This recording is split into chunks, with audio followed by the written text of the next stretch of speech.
The true history of Fort Mifflin lies with the people who once lived there. Most people who lived at the fort stayed in the officers' quarters or the soldiers' barracks. The buildings stand next to each other in one corner of the fort. The officers' quarters is a two-story building here in the fort, and it was built around 1812 for the period during the War of 1812. And who would have lived here were officers, obviously, either bachelors or officers with their families.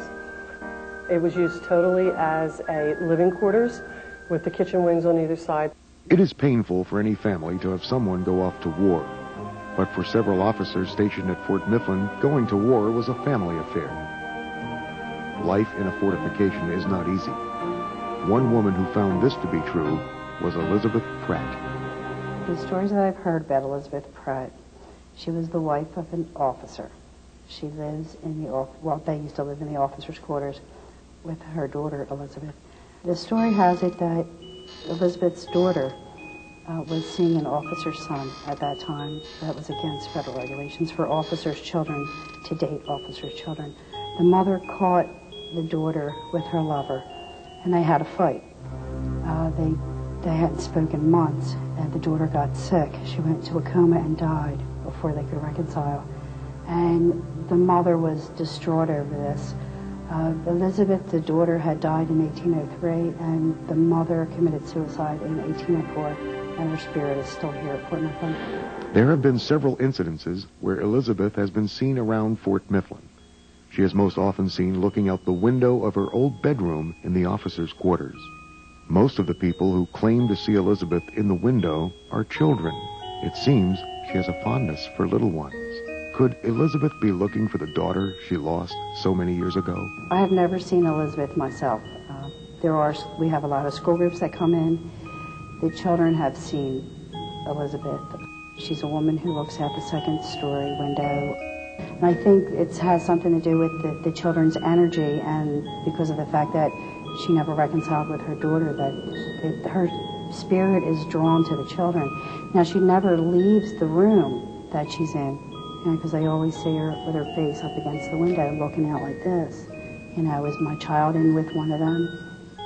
Who knows what she's thinking? There were several occasions that students have seen it.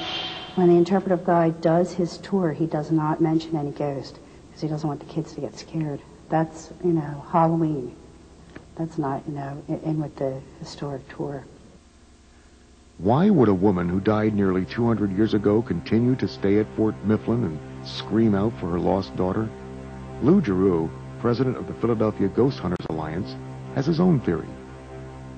The reason that spirits may dwell at Fort Mifflin specifically is because Fort Mifflin itself has undergone little change as compared to the rest of the world around it. A spirit will tend, just like a person will, they're more comfortable around familiar scenes, just like you're probably most comfortable in your home.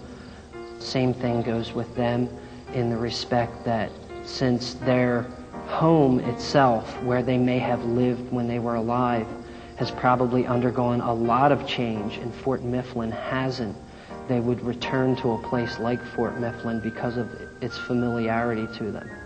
Elizabeth Pratt isn't the only ghost said to haunt the officers' quarters. Fort Mifflin Executive Director Dory McMunn had her own bizarre encounter. I had a very unique experience. I think it was a pretty unique experience over at the officers' quarters several years ago. I'd walked into the fort. I was in a hurry. I wanted to go to the second floor of the quarters.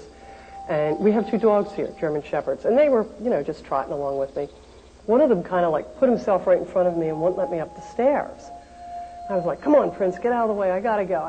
And I pole vaulted over him, and I went upstairs, did what I had to do. And what I thought was odd at the time, but didn't think anything about it, was both dogs went over and sat on the flagstone by the soldiers' barracks, because they're always following you everywhere. I thought, well, whatever. So I went about my merry way. But what happened later was when we had the psychic come down to the fort, he came in and he starts to go up the same flight of stairs. And he starts to laugh. And I said, well, what's the big deal here? And he said, well, there's this Civil War officer coming down these steps, and he's telling me about the day you tried to get up the steps and the dogs wouldn't let you. But he told the dogs to go over and sit there. And that's exactly what had happened. And I hadn't told this guy anything. So it was really like, okay, I believe, you know. And the Civil War soldier apparently didn't want me going up the stairs because the steps were in bad shape, you know, and there was all this other stuff going on.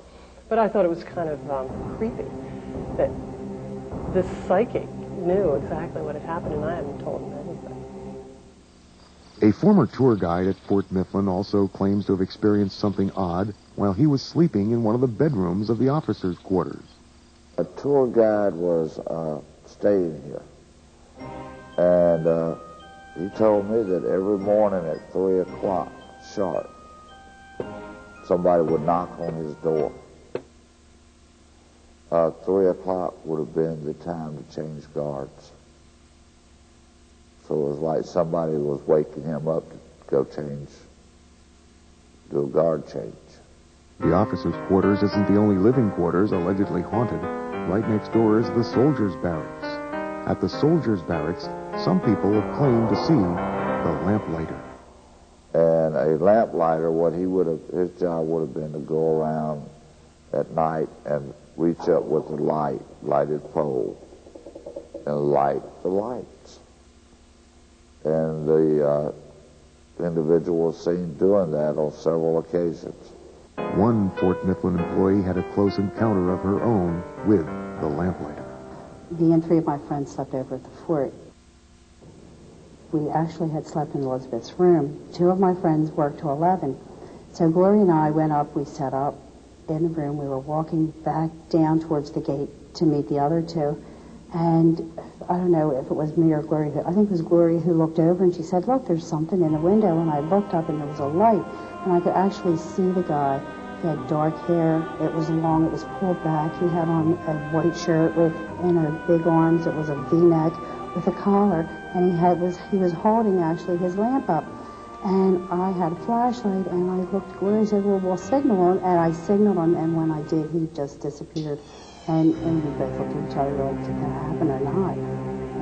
She seen it and I seen it, so it happened.